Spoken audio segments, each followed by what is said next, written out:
இல்லை second lesson பார்க்க போகிறோம். செகண்ட் லெசன் நேம் என்ன அப்படின்னு பார்த்தீங்கன்னா ஹைட்ரோஸ்பியர் அப்படின்னு கொடுத்துருக்காங்க. ஹைட்ரோ அப்படின்னாலே நம்ம எதை சொல்லுவோம் அப்படி சயின்டிஃபிக்கலில் ஹைட்ரோன்னு எதை சொல்லுவோம் அப்படின்னா தண்ணியை தான் ஹைட்ரோ அப்படின்னு சொல்லுவோம். ஸோ இந்த லெசனில் நம்ம எதை பற்றி தான் பார்க்க போகிறோம் அப்படின்னா தண்ணியை பற்றி தான் பார்க்க போகிறோம். ஹைட்ரோஸ்பியர் அப்படின்னா தமிழில் என்ன அர்த்தம்னா நீர்க்கோளம் அப்படின்னு சொல்லிட்டு அர்த்தம். ஓகேவா? இல்லை ஃபஸ்ட்டு லேர்னிங் அப்ஜெக்டிவ்ஸ் பார்க்கலாம். ஃபர்ஸ்ட் பாருங்கள், describe the features of hydrosphere, அதாவது இந்த நீர்க்கோளத்தினால நமக்கு கிடைக்கிற சிறப்புகள் என்ன அப்படின்னு பார்க்க போகிறோம். Then define each type of water body, water பாடிஸோட டைப்ஸ் பற்றி பார்க்க போகிறோம். Then list the steps to be taken to conserve water, தண்ணீரை சேகரிக்கிறதுக்கான வழிமுறைகளை பார்க்க போகிறோம். Then explain the steps involve in the water cycle, நீர் சுழற்சியில் இருக்க ஸ்டெப்ஸ் என்னெல்லாம் இருக்குது அப்படின்றதையும் இந்த லெசனில் பார்க்க போகிறோம். ஓகே, ஃபஸ்ட்டு பாருங்கள், இது வந்து 2 பசங்க பேசிக்கிட்டு இருக்க மாதிரி இருக்குது. அந்த பேர் என்னென்னு பார்த்தீங்கன்னா அந்த பொண்ணோட பேர் வந்து ராணி, இந்த பையன் பேர் என்னென்னா சுந்தர். இவங்க 2 பேரும் இதை பற்றி பேசிக்க போகிறாங்க. அந்த கான்வர்சேஷன் மூலமாக தான் இந்த லெசன் நமக்கு வந்து மூவ் ஆகுது. ஓகே, ஃபர்ஸ்ட் பாருங்கள், ராணி கேட்குறான், Sundar our earth is huge isn't it, அதாவது நம்மளோட இந்த பூமி வந்து ரொம்ப பெருசு தானே, அப்படி தானே அப்படின்னு சொல்லிட்டு அந்த பொண்ணு கேட்குறா. அதுக்கு சுந்தர் சொல்கிறான் பாருங்கள், yes Rani, it is huge, do you know what does it consist of. ஆமாம் ராணி, நிச்சயமாக நம்மளோட பூமி எப்படிப்பட்டது, ரொம்ப பெருசு. இந்த பூமியில் என்னெல்லாம் இருக்குதுன்னு சொல்லிட்டு உனக்கு தெரியுமா அப்படின்னு சொல்லிட்டு, இந்த பூமி எதெல்லாம் உள்ளடக்கி இருக்குன்னு உனக்கு தெரியுமா அப்படின்னு சொல்லிட்டு அந்த பையன் கேட்குறான். அதுக்கு அந்த பொண்ணு சொல்கிறா பாருங்கள், no can you tell me, எனக்கு தெரியாதே, நீ சொல்கிறியா, உனக்கு தெரிஞ்சா அப்படின்னு சொல்லிட்டு அந்த பொண்ணு கேட்குறான். அதுக்கு அந்த பையன் சொல்கிறாங்க, sure the earth consist of lithosphere, hydrosphere and atmosphere. சொன்னால் நிச்சயமாக நான் சொல்கிறேன், இந்த பூமியில் என்னெல்லாம் இருக்குது தெரியுமா. லித்தோஸ்பியர் எதை சார்ந்தது அப்படின்னா நிலக்கோளம். தென் ஹைட்ரோஸ்பியர்னு ஆல்ரெடி சொன்னேன், நீர்க்கோளம். தென் அட்மாஸ்பியர்னு எதை பற்றி சொல்லணும்னா காற்று, வாயு கோளம், இதெல்லாமே சேர்ந்தது தான் நம்மளோட பூமி அப்படின்னு சொல்லிட்டு அந்த பையன் சொல்கிறான். அதுக்கு அந்த பொண்ணு கேட்குறான், such big words, what does this mean, அப்படியா, அது பெரிய பெரிய வார்த்தையாக இருக்குது, இதுக்கெல்லாம் என்ன மீனிங்கு அப்படின்னு சொல்லிட்டு அந்த பொண்ணு கேட்குறா. அதுக்கு அந்த பையன் சொல்கிறான் பாருங்கள், this means that the earth consist of land, water bodies and air. அதாவது அப்படின்னா ஒன்றும் பெரிய விஷயம் இல்லை, லித்தோஸ்பியர்னா லேண்டு, ஹைட்ரோஸ்பியர்னா வாட்டர் பாடி, தென் அட்மாஸ்பியர்னா ஏர், இவ்வளோ தான் அப்படின்னு சொல்லி சொல்கிறான் அவன்.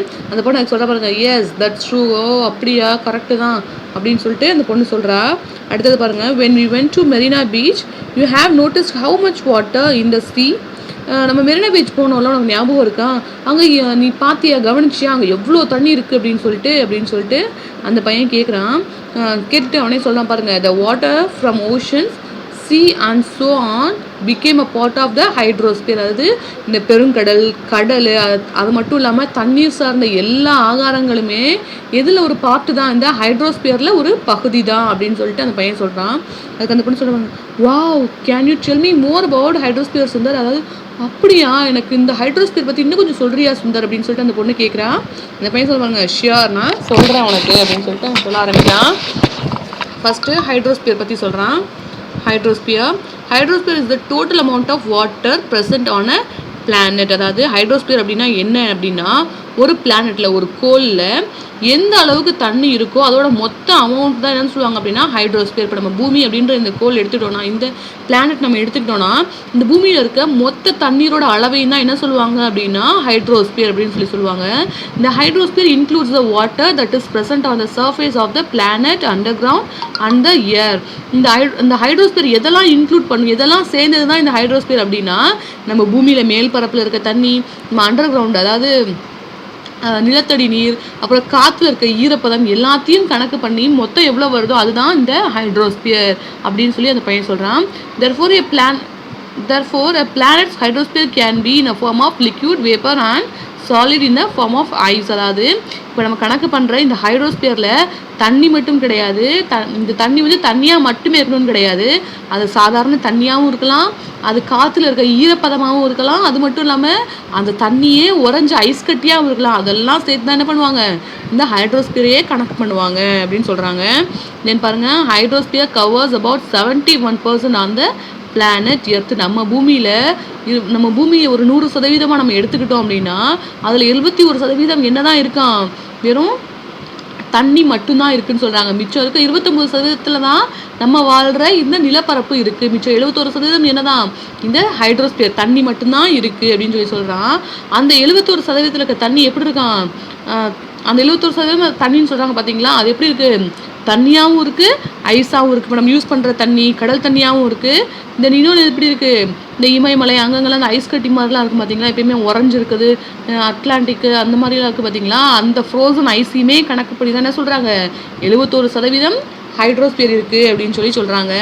அடுத்தது பார்த்தீங்கன்னா அந்த 71% தண்ணிலையுமே 97% தண்ணி எப்படி தான் இருக்கான், வெறும் உப்பு தண்ணியாக தான் இருக்குது. அதாவது நம்ம பயன்படுத்த முடியாத உப்பு தண்ணி தான் இருக்குது அப்படின்னு சொல்கிறாங்க. 97% is salt water and rest of the 3% water is found in the ground, lakes, rivers and also frozen as ice in the form of the glaciers and icebergs. ஓகேவா, இதில் 97% என்ன இருக்குது, வெறும் உப்பு தண்ணி மட்டும்தான் இருக்குது. மிச்சம் இருக்க அந்த 3% தண்ணி மட்டும்தான் நம்ம கிரவுண்ட் வாட்டராக இருக்குது.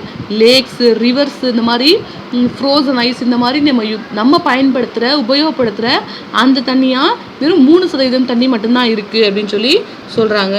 இதில் கிளாசரிஸ் அப்படின்னா என்னென்னா இந்த மாதிரி உறைபனி, இந்த மாதிரி உறைஞ்சு போயிருக்கிறது.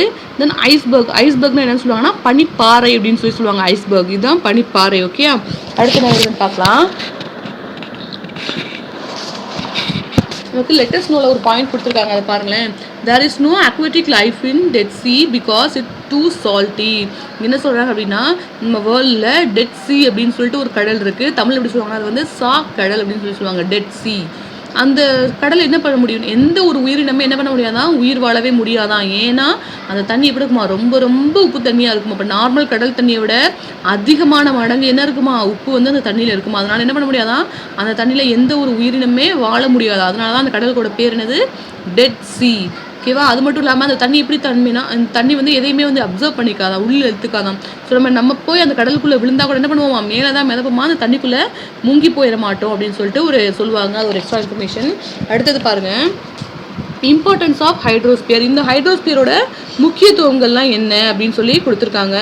ஃபர்ஸ்ட் பாருங்கள், we need water to carry out many activities. நம்ம செய்கிற பல வேலைகளுக்கு இதுதான் மூலதனமாகவே இருக்குது, இந்த தண்ணி தான் மூலதனமாக இருக்குது. பாருங்க, சாப்பிட்றதுக்கு, குளிக்கிறதுக்கு, நிறைய விஷயங்களுக்கு என்ன தான் தேவைப்படுது, தண்ணி தான் தேவைப்படுது. தண்ணி இல்லைனா செடி வளராது, செடிக்கு தண்ணி ஊற்றணும். தென் இப்போ ஒரு வீடு கட்டுறாங்கன்னா அதுக்கு தண்ணி வேணும். விலங்குகள் இருந்துச்சுன்னா அதுகளுக்கும் தண்ணி கொடுக்கணும். இந்த மாதிரி நம்மளோட டே டு டே லைஃப்பில் தண்ணி வந்து ரொம்ப இம்பார்ட்டன்ட். தண்ணி இல்லாமல் என்ன பண்ண முடியாது, நம்மளால் வாழவே முடியாது. In our daily lifes we need water to drink, take a bath, cook food, etc. அதாவது நம்ம டே டு டே லைஃப்பில் தண்ணி எதுக்கெல்லாம் பயன்படுத்துகிறோம், குளிக்கிறதுக்கு, குடிக்கிறதுக்கு, சமைக்கிறதுக்கு, எல்லாத்துக்குமே என்ன பண்ணுறோம், தண்ணியை தான் பயன்படுத்துகிறோம். Animals and plants also need water for their survival. விலங்குகளும் தாவரங்களும் உயிர் வாழ்றதுக்கு கூட என்ன வேணும், தண்ணி வேணும் அப்படின்னு சொல்கிறாங்க. அடுத்தது பாருங்கள், if there is no water it can not evaporate and form clouds, so there will be not any rain. Suppose இப்போ தண்ணியே இல்லை அப்படின்னா என்ன ஆகும் அப்படின்னா, எவாபரேட்னா என்னது, ஆவியாகிற அந்த நிகழ்வு நடக்காது. ஆவியாகிற அந்த நிகழ்வு நடக்கலைன்னா என்ன ஆகாது, மேகம் உருவாகாது. மேகம் இல்லைன்னா அது ஆட்டோமேட்டிக்காக மழையும் வராது அப்படின்னு சொல்கிறாங்க. அடுத்தது டைப்ஸ் ஆஃப் வாட்டர் பாடிஸ் அப்படின்னு கொடுத்துருக்காங்க. அது என்ன அப்படின்னு சொல்லிட்டு பார்க்கலாம். டைப்ஸ் ஆஃப் வாட்டர் பாடிஸ், அதில் ஃபர்ஸ்ட் நம்ம எதை பற்றி பார்க்க போகிறோம்னா ஓஷன்னா என்னன்னா பெருங்கடல். கடல் வேற, பெருங்கடல் வேற. கடல்னா ஒரு குறிப்பிட்ட பகுதியை மட்டும் வச்சு சொல்கிறது கடல். பெருங்கடல்னா பெரிய பெரிய கடல், பல நாட்டோட எல்லைகளை சேர்றது, இது பெருங்கடல் அப்படின்னு சொல்லுவாங்க. Ocean R the waste water bodies that usually separate continents from one other தான் சொல்கிறாங்க. பார்த்தீங்களா, இப்போ நான் சொன்ன பாயிண்ட் தான். ஓஷன் அப்படிங்கிறது ஒரு பெரிய தண்ணீர் இருக்க அதாவது ஒரு பெரிய பகுதி, தண்ணீர் மட்டுமே சூழ்ந்திருக்கிற ஒரு பெரிய பகுதி. இது என்ன பண்ணும் அப்படின்னா, ஒரு காண்டினென்ட்டுக்கும் இன்னொரு காண்டினென்ட்டையும் செப்பரேட் பண்ணுற அளவுக்கு பெருசாக இருக்கும். இப்போ ஒரு ஆறு அப்படின்னா, ஒரு ஊருக்கு நடுவில் ஒரு ஆறு ஓடுதுன்னா அது என்ன பண்ணும், 2 ஊருக்கு இடையில தான் ஓடும். ஆனால் இந்த ஓஷன்ஸ் எப்படி இருக்கும் அப்படின்னா, 2 காண்டினென்ட்ஸ், 2 கண்டங்களுக்கு இடையிலேயே அந்த செப்பரேட் பண்ணுற அளவுக்கு பெரிய கடலாக இருக்கும். அதனால தான் என்ன சொல்லுவாங்க, பெருங்கடல் அப்படின்னு சொல்கிறாங்க. அடுத்தது பாருங்கள், the water is salty in nature. அந்த தண்ணி எப்படிப்பட்டது தான், உப்பு தண்ணீரானது தான். இந்த பெருங்கடலில் கூட தண்ணி எப்படி தான் இருக்கும், உப்பு தன்மையோட தான் இருக்கும் அப்படின்னு சொல்கிறாங்க. பூமியில் மொத்தம் 5 பெருங்கடல்கள் இருக்குது. பாருங்கள், there are 5 oceans on the earth. நம்மளோட பூமியில் மொத்தம் 5 பெருங்கடல்கள் இருக்குது. அது என்னென்னு பாருங்கள், they are Pacific ocean, Atlantic ocean, Indian ocean, southern ocean and Arctic ocean அப்படின்னு சொல்லுவாங்க. பாருங்கள், 5 பெருங்கடல்கள். ஓகேவா, Pacific ocean, Atlantic ocean, Indian ocean, southern ocean and Arctic ocean. நமக்கு எக்ஸாம்பிளுக்கு இந்தியன் ஓஷனோட பிக்சர் கொடுத்துருக்காங்க. இதுதான் இந்தியன் ஓஷன். ஓகேவா. அடுத்தது நம்ம எதை பற்றி பார்க்க போகிறோம்னா சீனா கடல். ஓகேவா, வெறும் கடல் மட்டும். Seas are also vast water bodies but smaller than oceans in the size. ஓகேவா. சீ கூட ஒரு ரொம்ப பெரிய ஒரு வாட்டர் பாடி தான். ஆனால் ஓஷனோட கம்பேர் பண்ணும்போது சீ எப்படி தான், அதோட சைஸ் வந்து சிறுசு தான். அந்த ஓஷன்ஸோட கம்பேர் பண்ணும்போது சீயோட சைஸ் வந்து சிறுசு தான் அப்படின்னு சொல்கிறாங்க. They are partly closed by land and opens up to the oceans. ஓகேவா. வந்து பெருங்கடலை விட சிறுசு தான். ஆனால் அது எப்படி இருக்கும் அப்படின்னா, ஒரு கடல் இருக்கும், கொஞ்சம் இடத்துல என்ன ஆகும், கொஞ்சம் நிலம் வந்துடும், அப்புறம் ஃபுல்லாக கடலாக இருக்கும். அந்த மாதிரி இப்போ ஓகேவா. இப்போ நம்ம பீச்லாம் பார்க்குறோம் பார்த்தீங்களா, கடலை இருந்துகிட்டே இருக்கும். ஒரு இடத்துல நமக்கு வந்து என்ன போகிறோம், ஒரு நிலப்பரப்பு வரும். அப்படி இல்லைனா அந்த கடலுக்குள்ளே நம்ம ட்ராவல் பண்ணிகிட்டு இருக்கும்போதே அங்கங்கே கொஞ்சம் நிலப்பகுதியில் சின்ன சின்ன ஐலாண்ட்ஸ்லாம் இருக்கும். அந்த மாதிரி இருக்கிறது தான் என்னது, இந்த சி அப்படின்னு சொல்கிறாங்க. For example Arabian sea. ஓகேவா. அரேபியன் சியோட பிக்சர் நமக்கு இங்கே கொடுத்துருக்காங்க பாருங்கள். இதுதான் அரேபியன் சி. ஓகே. அடுத்தது நம்ம எதை பற்றி பார்க்க போகிறோம் அப்படின்னா, இவங்க லெட்டர்ஸ் நோ கொடுத்துருக்காங்க. அதை பாருங்கள். It is incredible that a wide variety of Earth's living organisms exist within the ocean. அதாவது இதில் இன்க்ரெடிபிள் அப்படின்னா ஒரு வியப்பான ஒரு விஷயம், ஒரு வியப்பான உண்மை என்ன அப்படின்னா, நம்ம பூமியில் இருக்க பல வகையான உயிரினங்கள் என்ன இருக்குன்னா, அதிக அளவில் இந்த பெருங்கடல்களில் தான், அந்த ஓஷன்ஸில் தான் என்ன பண்ணுது, அது வாழுது அப்படின்னு சொல்கிறாங்க. ஓகேவா. நிறைய உயிரினங்கள் என்ன பண்ணுது, இந்த ஓஷன்ஸில் தான் வாழுது. இப்போ பூமியிலனா விலங்குகள், பல வகையான விலங்குகள் இருக்கும், பல வகையான செடி கொடிகள் இருக்கும், அவ்வளோதான். ஆனால் நிறைய வகையான உயிரினங்கள், இப்போ மீன் எடுத்துட்டோன்னா அது எத்தனை வகையான மீன்கள் இருக்கும். நமக்கு தெரிஞ்ச மீன் போக பெருங்கடல்களில் எவ்வளோ வகையான மீன்கள் இருக்கும். ஜெல்லி ஃபிஷ் இருக்கும், நிறைய கடல் ஆமைகள் இருக்கும், அப்புறம் ஸ்டார் ஃபிஷ் இருக்கும், அந்த ஹார்ஸ் கடல் குதிரைன்னு சொல்லுவாங்கள்ல, அந்த மாதிரி நிறைய உயிரினங்கள் எங்கே இருக்குது, இந்த பெருங்கடல் இருக்குது அப்படின்னு சொல்கிறாங்க. அடுத்தது ஒன்று கொடுத்துருக்காங்க பாருங்கள். Some of the longest flowing rivers in India are Ganges, Yamuna, Godavari, Krishna and Kaveri. Okay. அதாவது இந்தியாவில் இருக்க பெரிய நீளமான நதிகள், பெரிய நதிகள் இருக்குல்ல, அது என்னென்ன அப்படின்னு கொடுத்துருக்காங்க. என்னென்ன அப்படின்னு பார்த்தீங்கன்னா, கங்கை, யமுனா, கோதாவரி, கிருஷ்ணா அண்ட் காவிரி. இந்த இதெல்லாமே பெரிய நதிகள் அப்படின்னு சொல்கிறாங்க. அடுத்து நம்ம எதை பற்றி பார்க்க போகிறோம், இப்போ நம்ம எதை பற்றி பார்க்க போகிறோம், ரிவர்ஸை பற்றி பார்க்க போகிறோம். அதனால தான் அந்த லெட்டர்ஸ் நமக்கு கொடுத்துருக்காங்க. இப்போ நம்ம எதை பற்றி பார்க்க போகிறோம் அப்படின்னா, ரிவர்ஸ் பற்றி பார்க்க போகிறோம். Rivers are large streams that flows over the land. Okay. என்ன சொல்கிறாங்க அப்படின்னா, ரிவர்ஸ்னால் தமிழ்னா ஆறுகள்னு சொல்லிட்டு அர்த்தம். இந்த ஆறுகள் எப்படிப்பட்டது அப்படின்னா, ஒரு நல்ல நீர், அதாவது உப்பு தண்ணீர் இல்லாமல் ஒரு நல்ல குடிக்கிறதுக்கு உகந்த நல்ல நீர் அப்படின்னு சொல்கிறாங்க. இது வந்து லார்ஜ் ஸ்ட்ரீம்னா ஓடை, நீரோடை. இது வந்து ஒரு பெரிய நீரோடை. இது எப்படின்னா நிலத்துக்கு மேலே, அதாவது நிலத்துக்கு மேலே தான் ஃப்ளோ ஆகிட்டு இருக்கும் அப்படின்னு சொல்கிறாங்க. Rivers are fresh water bodies which generally begin at mountain areas. அதாவது ரிவர்ஸ் எல்லாமே இப்போ என்ன மாதிரி வாட்டர்ஸ் தான் ப்ரொடியூஸ் பண்ணுது அப்படின்னா, ஒரு ஃப்ரெஷ் வாட்டர், நம்ம யூஸ் பண்ணக்கூடிய குடிக்க தகுந்த ஒரு ஃப்ரெஷ் வாட்டர் தான் அது வந்து ப்ரொவைட் பண்ணுது. அது மட்டும் இல்லாமல் இது எங்கேருந்து ஸ்டார்ட் ஆகுதுன்னா, மவுண்டெயின்ஸ்லேருந்து தான் என்ன பண்ணுது, இந்த ஆறுகள் வந்து பிறக்குது அப்படின்னு சொல்கிறாங்க. அதாவது மலைகளில் இருக்க சின்ன சின்ன நீரோடைகள் சேர்ந்து தான் என்ன ஆகுது, அது பெரிய ஆறாக வந்து மாறுது அப்படின்னு சொல்கிறாங்க. they usually drain in the oceans and seas. அதாவது மலையில் ஒரு சின்ன நீரோடைய தொடங்கி அது அப்படியே பல கிளை நதிகள்லாம் சேர்ந்து பெரிய ஆறாக மாறி, அந்த ஆறுலேருந்து வர தண்ணி கடைசியில் எங்கே தான் போய் சேருது அப்படின்னா, இந்த பெருங்கடல்கள்லையும் அந்த கடல்கள்லையும் தான் போய் சேருது அப்படின்னு சொல்கிறாங்க. For example Ganga and Kaveri. இந்த கங்கை, காவிரி எல்லாமே மலையில் ஆரம்பிச்சு எங்கே தான் போய் முடியுது, இந்த ஓஷன்ஸ்லேயும் சீஸ்லேயும் தான் போய் முடியுது அப்படின்னு சொல்கிறாங்க. அடுத்தது என்னன்னா லேக்ஸ்னால் என்ன அப்படின்னு பார்த்தீங்கன்னா, ஏரிகள், தண்ணி தேங்கி வைக்கிற அந்த ஏரி சொல்லுவாங்கல்ல, அந்த ஏரிகளை தான் சொல்லுவாங்க இங்கிலீஷில் லேக்குன்னு சொல்லுவாங்க. Lake is a water body surrounded by land on all sides. அதாவது லேக், இப்போ ரிவர்னு எடுத்துட்டோம்னா அதுக்கு 2 சைடு மட்டும்தான் கரை இருக்கும். இந்த சைடு அந்த சைடு கரை இருக்கும். தண்ணி எப்பயுமே என்ன ஆகிட்டு இருக்கும், ஃப்ளோ ஆகிட்டே இருக்கும். ஃப்ளோ ஆகிட்டே இருக்கும். ஆனால் இந்த லேக்ஸில் பார்த்தீங்க அப்படின்னா என்ன ஆகும் அப்படின்னா, 4 பக்கமே அதாவது அந்த தண்ணியை சரௌண்டிங்கை சுற்றி என்ன இருக்கும்னா லேண்ட் இருக்கும். அதாவது நீங்கள் அந்த ஏரிகள்லாம் பார்த்தா தெரிஞ்சிருக்கும், அப்படியே ஒரு பள்ளம் மாதிரி இருக்கும். சைடில் மண்ணை வச்சு கரை எழுப்பி வச்சுருப்பாங்க. அந்த சென்டர் ஆஃப் த பிளேஸில் மட்டும் தான் என்ன இருக்கும், தண்ணி இருக்கும். அதான் என்ன சொல்லுவாங்க, லேக் அப்படின்னு சொல்லுவாங்க. Lakhs have a salt and fresh water. அந்த ஏரிகள் இருக்கிற சைடில் உப்பு தண்ணியாகவும் இருக்கலாம், நல்ல தண்ணியாகவும் இருக்கலாம் அப்படின்னு சொல்கிறாங்க. ஃபார் எக்ஸாம்பிள் டேல் லேக், அதாவது தால் ஏரி அப்படின்னு சொல்லுவாங்க. அந்த தால் ஏரி அதாவது பெரிய தால் ஏரி எங்கே இருக்குன்னா காஷ்மீரில் இருக்குது அப்படின்னு சொல்லுவாங்க. ஓகேவா, அந்த ஏரி அதை வந்து எக்ஸாம்பிளாக சொல்லியிருக்காங்க. இந்த தால் ஏரிக்கு ஒரு சிறப்பு என்ன அப்படின்னு பார்த்தீங்கன்னா, இது வந்து நார்மலாக தண்ணியாக இருக்கும். காஷ்மீரில் பனிக்காலம் ஆரம்பிச்சோன்னா அந்த இது என்ன ஆகும் அப்படின்னா ஃபுல்லாகவே வந்து பனிக்கட்டியாக அந்த மொத்த நதியுமே அந்த மொத்த ஏரியுமே என்னாகும், பனிக்கட்டியாக மாறிடும். அது பனிக்கட்டியாக மாறாத டைமில் அங்கே போட்டிங் சர்வீஸ் எல்லாமே இருக்கும். அது பனிக்கட்டியாக மாறினதுக்கப்புறம் என்ன பண்ணுவாங்க, அதை வந்து ஒரு கிரவுண்ட் மாதிரி யூஸ் பண்ணுவாங்க. அவங்க வந்து நிறைய அந்த ஸ்லைடர்ஸ் அந்த மாதிரி கேம்ஸில் என்ன பண்ணுவாங்க அந்த இடத்துல நடத்துவாங்க அப்படின்னு சொல்லுவாங்க. அடுத்தது பாருங்கள் கல்ஃப். கல்ஃப் அப்படின்னா என்னென்னா வளைகுடா அப்படின்னு சொல்லுவாங்க. வளைகுடா அப்படின்னா என்னென்னா இது ஒரு பெரிய ஏரியா. ஓகேவா, a gulf is a large area of an ocean or a sea that's surrounded by land. அதாவது இந்த வளைகுடா அப்படின்னா என்ன அப்படின்னா இது ஓஷனுக்கும் அந்த சீக்கோ என்ன ஒரு இடைப்பட்ட இடத்துல இருக்கிறது தான். இதை சுற்றி என்ன இருக்கும் அப்படின்னா நிலப்பரப்பு இருக்கும். அதாவது இப்போ தீவுகள்லாம் சொல்கிறாங்க பார்த்தீங்களா, அந்த மாதிரி. ஓகேவா, for example gulf of Kutch வளைகுடா அப்படின்னு சொல்லுவாங்க பார்த்தீங்களா, அந்த இது.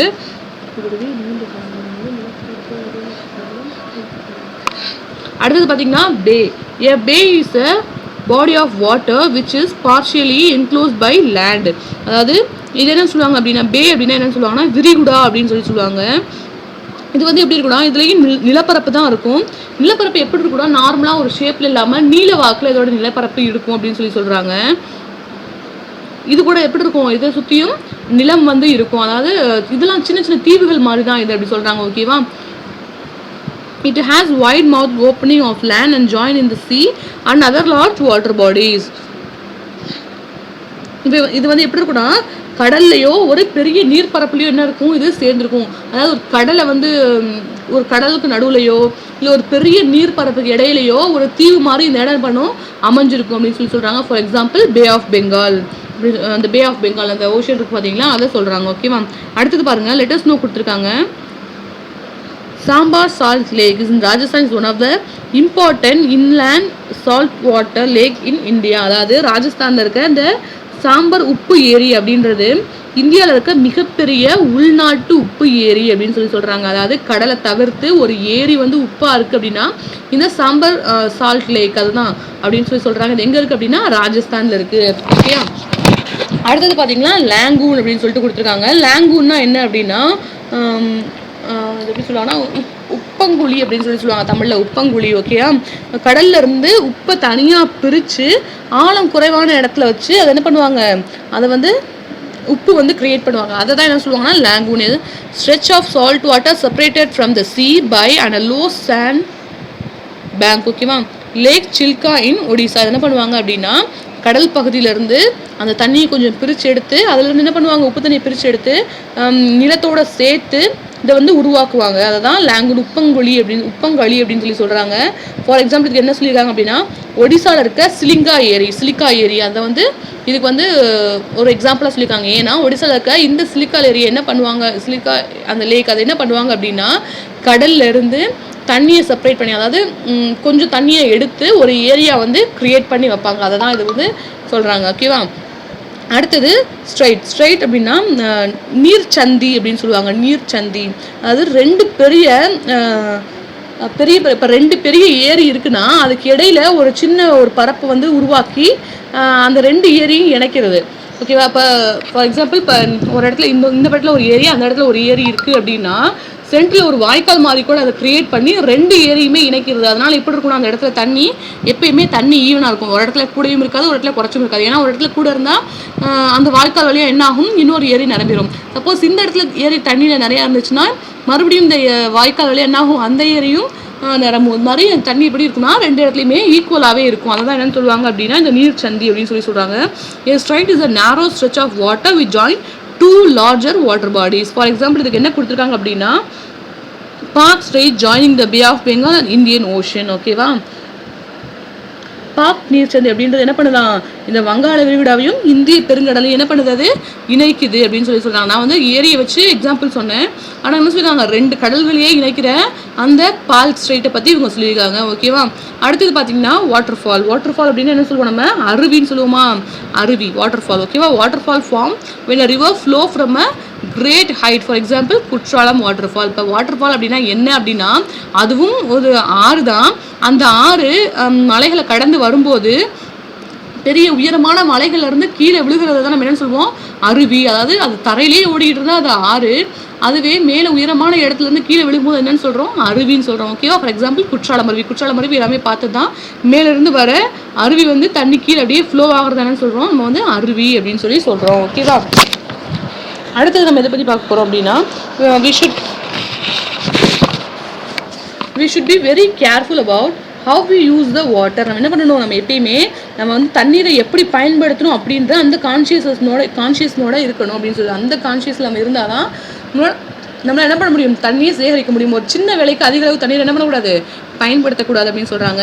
we have choice to conserve water resources or pollute them further. ஓகேவா? அது மட்டும் நம்ம என்ன பண்ணணும், நம்ம அந்த தண்ணீரை அந்த நீர் வளத்தை என்ன பண்ணணும், பாதுகாக்கணும். அது மட்டும் இல்லாமல் அந்த தண்ணீரை அசுத்தப்படுத்துறது நம்ம என்ன பண்ணணும், நம்ம வந்து பாதுகாக்கணும். அந்த தண்ணி என்ன பண்ணக்கூடாது, நம்ம வந்து மாசுபடுத்தவும் கூடாது அப்படின்னு சொல்கிறாங்க. Water pollution is a common phenomenon around us. அதாவது இப்போ வந்து இந்த நீர் மாசுபடுது அப்படின்றது பொதுவாகவே இப்போ நம்ம சுற்றி நடந்துக்கிட்டு தான் இருக்குது. ஒரு இடத்துல தண்ணி தேங்கி நின்னாலும் ஆறு தேங்கி நின்னாலும் அதை என்ன பண்ணுறாங்க, அதில் குப்பையை கொட்டுறது, சாக்கடை தண்ணீர் அதுக்குள்ளே கலந்து விடுறது, இதெல்லாம் நார்மலாகவே இப்போ நம்மளை சுற்றி நடந்துக்கிட்டு தான் இருக்குது. இப்போ நியூஸ்லலாம் பார்த்தீங்கன்னா அந்த ஆறுலேருந்து தண்ணி வந்துக்கிட்டு இருக்குது, அதில் பயங்கரமாக அப்படியே பெருசாக பனிக்கட்டி மாதிரி நுரையெல்லாம் வந்துக்கிட்டு இருக்குது அப்படின்னு சொல்லுவாங்க. காரணம் என்ன, சாயக்கழிவுலாம் என்ன பண்ணுவாங்க, அதில் கலந்து விட்டுருவாங்க. அதனால தான் அந்த மாதிரி நுரைகள் வருது. அது மாதிரி வாட்டர் பொல்யூஷன் அப்படிங்கிறது இப்போ சாதாரணமாக நம்ம சுற்றி நடந்துக்கிட்டு தான் இருக்குது. ஆனால் அதை என்ன பண்ணணும், அதை நம்ம அந்த மாதிரி செய்யாமல் நம்ம என்ன பண்ணணும், வாட்டரை பொல்யூட் பண்ணாமல் பாதுகாக்கணும் அப்படின்னு சொல்கிறாங்க. we throw garbage, joints, sewage to rivers and so on, making river water containment and not fit for use. நம்ம என்ன பண்ணுறோம், அதில் கார்பேஜ்னா என்னது, குப்பையை தூக்கி போடுறோம். ஜாயின் சாவேஜ், அது சாக்கடைகள் என்ன பண்ணுறோம், அந்த ஆறுகளில் ஜாயின் பண்ணி விட்டு அந்த சாக்கடை தண்ணி அதில் போய் கலந்து விட்டுறோம். இந்த மாதிரி நம்ம பல விஷயங்கள் செய்யறதுனால என்ன ஆகுதான், அந்த வாட்டர் கண்டெய்ன்மெண்ட் ஜோன் என்ன ஆகுது, நம்ம யூஸ் பண்ண முடியாத அளவுக்கு கெட்டு போயிடுது அப்படின்னு சொல்கிறாங்க. This increase the scarcity of water of household use. இதனால் என்ன ஆகுது, தண்ணீர் மாசுபடுறதுனால நமக்கு வீட்டுக்கு பயன்படுத்தக்கூடிய தண்ணீரோட பயன்படுத்த முடியாத அளவுக்கு அந்த தண்ணி என்ன ஆகுது, கெட்டு போயிடுது அப்படின்னு சொல்கிறாங்க. பார்த்தீங்களா, இங்கே என்ன பண்ணுறாங்க, தண்ணீருக்காக எல்லாரும் லைனில் நின்றுட்டுருக்காங்க. என்ன பண்ணுறாங்க, தண்ணீரை வண்டி வச்சு இங்கே டிஸ்போஸ் பண்ணிகிட்டு இருக்காங்க. அங்கே பாருங்கள், தண்ணீரோட அளவு ரொம்ப கம்மியாக இருக்குது. ஆனால் தண்ணி தேவையான ஆட்கள் எவ்வளோ இருக்காங்க, நிறைய பேர் இருக்காங்க. ஏன் இதெல்லாம் ஏன் நடக்குது அப்படின்னா அந்த மாதிரி நம்ம நீர்நிலைகளை மாசுபடுத்துறதுனால தான் நடக்குது. ஓகேவா? அடுத்து ராணி கேட்குறா பாருங்க, வாட்டர் சார்கிட்டி என்ன, தண்ணீர் பற்றாக்குறையா அப்படின்னு சொல்லிட்டு அந்த பொண்ணு கேட்குறா. உடனே சுந்தர் சொல்கிறான் பாருங்க, yes we faced it too Rani. நம்ம கூட என்ன பண்ணுறோம், அதை எதிர்கொண்டுகிட்டு தான் இருக்கோம். இந்த whole of Tamil Nadu face the huge water crisis. நம்ம மட்டும் இல்லை, மொத்த தமிழ்நாடுமே என்ன ஆகிட்டு இருக்கு, இந்த தண்ணீருக்காக ரொம்பவே போராடிக்கிட்டு இருக்கு அப்படின்னு சொல்கிறான். உடனே அந்த பொண்ணு சொல்கிறா பாருங்க, you are right, I think we should come up with step to use water thoughtfully. நீ சொல்கிறது கரெக்டு தான். நான் நினைக்கிறேன் என்ன, நான் நினைக்கிறேன் அது என்ன அப்படின்னா, நிச்சயமாக நம்ம என்ன பண்ணணும், தண்ணீரை பயன்படுத்துறதுல சில வழிமுறைகளை பின்பற்றினா மட்டும்தான் என்ன பண்ண முடியும், இதிலேருந்து நம்ம விடுபட முடியும் அப்படின்னு சொல்லிட்டு அந்த பொண்ணு சொல்கிறான். அடுத்து சில்ட்ரன்ஸ் தண்ணி எப்படிலாம் டெய்லி நம்ம யூஸ் பண்ணணும், childrens you can usually do this. நம்ம வந்து என்ன பண்ணலாம், ஈஸியாக சில வழிமுறைகளை பயன்படுத்தி தண்ணீரை வந்து சேகரிக்கலாம். அதாவது பெரியவங்க மட்டும்தான் தண்ணியை சேகரிக்கணும்னு கிடையாது, சின்ன பசங்க சில்ட்ரன்ஸ் நம்ம நினச்சா கூட என்ன பண்ணலாம், தண்ணீரை சேகரிக்கலாம் அப்படின்னு சொல்லிட்டு சொல்கிறாங்க. ஃபர்ஸ்ட் பாயிண்ட் பாருங்கள், take water in a bucket for bathing instead of using shower. நம்ம குளிக்கிறதுக்கு ஷவரை யூஸ் பண்ணாமல் என்ன பண்ணலாம், ஒரு பக்கெட்டில் தண்ணியை பிடிச்சி அந்த பக்கெட்டில் இருக்க தண்ணிக்குள்ளேயே நம்ம என்ன பண்ணிடலாம், குளிச்சிடலாம்னு சொல்கிறாங்க. இப்போ நான் ஷவர் போட்டோம்னா நம்ம என்ன பண்ணுவோம், ஷவர் ஓப்பன் பண்ணிக்கிட்டே குளிப்போம். நம்ம குளிச்சு முடிக்கிற வரையும் ஷவர் ஓப்பன்லேயே இருக்கும், தண்ணி நிறைய வேஸ்ட்டாக போய்கிட்டே இருக்கும். சப்போஸ் இதுவே நம்ம பக்கெட்டில் தண்ணி எடுத்து குளிச்சோன்னா கரெக்டாக இப்போ ஒரு பக்கெட் தண்ணி எடுத்து அதில் குளிக்கணும் அப்படின்னா ஓகே, கரெக்டாக அந்த தண்ணியில் குளிச்சு முடிச்சிடணும்னு ஒரு அளவாக தண்ணி யூஸ் பண்ணுவோம். அதிகமாக தண்ணி வேஸ்ட் ஆகாது, கரெக்டாக அந்த ஒரு பக்கெட் தண்ணியில் என்ன பண்ணுவோம், குளிச்சு முடிச்சிருவோம். ஸோ என்ன பண்ணணும், இனிமேல் ஷவருக்கு பதிலாக பக்கெட் வாட்டரை யூஸ் பண்ணணும் அப்படின்னு சொல்கிறாங்க. அடுத்தது பாருங்கள், after washing vessels check it the taps are closed. நம்ம ஒவ்வொரு தடவை பாத்திரம் கழுவுனதுக்கு அப்புறமும் என்ன பண்ணணும், பாத்திரம் கழுவுனதுக்கு அப்புறமும் இங்கே வந்து வெசல் வாஷிங் நம்ம குறிப்பிட்டு சொல்லியிருக்காங்க. ஸோ ஒவ்வொரு தடவை பாத்திரம் கழுவினதுக்கு அப்புறமே டேப்ஸை சரியாக க்ளோஸ் பண்ணிட்டோமா அப்படின்றத செக் பண்ணணும். இது வந்து பாத்திரம் கழுவினதுக்கு அப்புறம் மட்டும் இல்லை, டாய்லெட்ஸ் யூஸ் பண்ணும்போது கூட, ரெஸ்ட் ரூம்ஸ் யூஸ் பண்ணும்போதும் இப்போ நம்ம டேப் ஓப்பன் பண்ணோம்னா டேப்லேருந்து அப்படியே சுட்டு தண்ணி வடிஞ்சிட்டு இருக்கா அதெல்லாம் பார்த்து என்ன பண்ணணும், பைப்ஸை க்ளோஸ் பண்ணி வைக்கணும். நம்ம ஹேண்ட் வாஷ் பண்ணும்போது யூஸ் பண்ணுற அந்த சிங்கில் யூஸ் பண்ணுற டேப்ஸ்லாம் கரெக்டாக க்ளோஸ் ஆகிருக்கான்னு பார்க்கணும். தென் நம்ம குடிக்கிறதுக்காக தண்ணி டேப் ஓப்பன் பண்ணோன்னா தண்ணி வடிஞ்சிட்டு தான் என்ன பண்ணணும், அதை க்ளோஸ் பண்ணணும். இந்த மாதிரி கரெக்டாக இதெல்லாம் என்ன பண்ணணும், ஃபாலோ பண்ணணும் அப்படின்னு சொல்லி சொல்கிறாங்க. ஓகேவா? Can you help Rani to come up with more step. நம்ம என்ன பண்ணணும், இதே மாதிரி நம்ம இது மாதிரி நம்ம என்ன பண்ணலாம், பல வழிமுறைகளை வந்து நம்ம தண்ணீரை வந்து பாதுகாத்து சேமிக்கிறதுக்கு பின்பற்றலாம் அப்படின்னு சொல்லிட்டு சொல்கிறாங்க. அடுத்தது பாருங்கள், டூயினோ கொடுத்துருக்காங்க.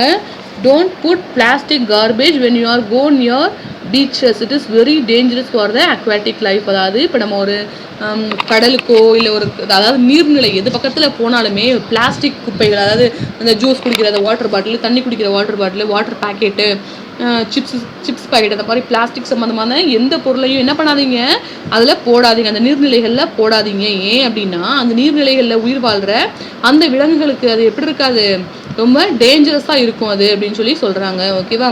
அடுத்து சுந்தர் கேட்குறான் பாருங்க. Rani, do you know that water continuously moves on below and above the surface of the earth. Rani, உனக்கு தெரியுமா, தண்ணி வந்து எப்பயுமே என்ன ஆகிட்டு இருக்கு, கண்டினியூஸாக மூவ் ஆகிக்கிட்டே தான் இருக்குது. அது பூமியோட மேல் பகுதியாக இருந்தாலும் சரி, அது பூமிக்கு அடியில் இருக்க நிலத்தடி நீராக இருந்தாலும் சரி அப்படின்னு சொல்லிட்டு அந்த பையன் சொல்கிறான். அப்படியா அப்படின்னு சொல்லிட்டு அந்த பொண்ணு, ரியலி ஹவ், அப்படியா அப்படின்னு சொல்லிட்டு அந்த பொண்ணு கேட்குறா. there is a water cycle that occurs continuously. Water changes in state from solid, liquid, gas in the cycle. அதை சொல்கிறான், நீர் வந்து சுழற்சி முறையில் என்ன ஆகிட்டு தான் இருக்குது, தொடர்ந்து மூவ் ஆகிட்டு தான் இருக்குது. இந்த தண்ணி எப்படியா மாறுது, சாலிட், அதாவது திண்ம பொருளாக மாறுது, அப்புறம் நீர்மமாக மாறுது, அப்புறம் வாயுவாக மாறுது. இந்த 3 நிலையில் இது என்ன ஆகிட்டே இருக்குது, மாறி மாறி அது நடந்துக்கிட்டே தான் இருக்குது அப்படின்னு சொல்லிட்டு அந்த பையன் சொல்கிறான். அடுத்தது பாருங்கள், the stages involve in a complete water cycle R. அதாவது ஒரு வாட்டர் சைக்கிள் எப்படி நடக்குது அப்படின்றத ஸ்டெப் பை ஸ்டெப் கொடுத்துருக்காங்க. அது என்னென்னு பார்க்கலாம். ஃபஸ்ட்டு ஸ்டெப் என்னன்னா எவாப்ரேஷன். எவாப்ரேஷன்னா என்ன அப்படின்னா தண்ணீர் வந்து ஆவியாகிற நிகழ்வு தான் என்னன்னு சொல்லுவாங்க, எவாப்ரேஷன் சொல்லுவாங்க. The heat of the sun falls on a water bodies like oceans, seas, lakes, rivers and etc. The water slowly evaporates as vapor into the air. அதாவது சூரிய ஒளி நேரடியாக அந்த வாட்டர் பாடிஸில் படும்போது, வாட்டர் பாடிஸ்னு அது அந்த கடல், பெருங்கடல், ஆறு, ஏரி, குளம்னு நேரடியாக சூரிய ஒளி படும்போது என்னாகுது, அந்த தண்ணி வந்து சூடாகி அது என்னாகும், அப்படியே ஆவியாக மாறும். அதை தான் என்னன்னு சொல்லுவாங்க, எவாபரேஷன் அப்படின்னு சொல்லுவாங்க. இப்போ நார்மலாக நம்ம வந்து இப்போ என்ன சொல்கிறோம், நம்ம கேஸ் ஸ்டவ்லேயே நம்ம தண்ணி காய வைக்கிறோம் அப்படின்னா தண்ணி சூடாகிற வரையும் சும்மா தான் இருக்குது. தண்ணி சூடாக என்ன ஆகும், அதுக்கு மேலே அந்த ஆவி பறக்கும் பார்த்தீங்களா, அதுதான் என்ன நிகழ்வு, ஆவியாகிறது. அப்படியே ஆவியாகிறது நம்ம பார்த்துட்டே இருந்தோம்னா என்ன ஆகும், அது பாட்டுக்கு ஆவி ஆகிட்டே இருக்கும், ரொம்ப நேரத்துக்கு ஆவி ஆகிட்டே இருக்கும், அப்படியே கொதிக்கும், பயங்கரமாக கொதிக்கும், ஆவி ஆகிட்டே இருக்கும். ஒரு ஸ்டேஜில் என்ன ஆகும், அந்த பாத்திரத்தில் இருக்க மொத்த தண்ணியும் ஆவியாகி அந்த பாத்திரமே காலி ஆயிரும். அதுதான் என்ன சொல்லுவாங்க, எவாபரேஷன் சொல்லுவாங்க. தென் கண்டென்சேஷன்னா என்னன்னு பார்த்தீங்கன்னா ஆவி சுருங்குதல் அப்படின்னு அர்த்தம். கண்டென்சேஷன்னா சுருங்குதல் அப்படின்னு சொல்லிட்டு அர்த்தம். as the vapors rise high, the cooler temperatures make them cool down and turn back into liquid. ஓகேவா? அப்படி என்ன ஆகும் அப்படின்னா அந்த மாதிரி ஆவியாகி அது உயரமாக போக போக அதோட டெம்பரேச்சர் கூலாகி என்ன ஆகும், திரும்ப அது லிக்யூடாகவே மாறும். ஓகேவா? இதுதான் என்ன சொல்லுவாங்க, கண்டென்சேஷன். அதாவது இப்போ முன்னாடி சொன்ன அதே எக்ஸாம்பிள் தான். இப்போ ஒரு பாத்திரத்தை தண்ணியை கொதிக்க வைக்கும் போது அது என்ன ஆகுது, நீராவி ஆகுது. அப்படி நீராவி வந்ததுக்கப்புறம் அந்த அடுப்பை ஆஃப் பண்ணிட்டு அதுக்கு மேலே ஒரு மூடி போட்டு மூடிடுங்களேன்.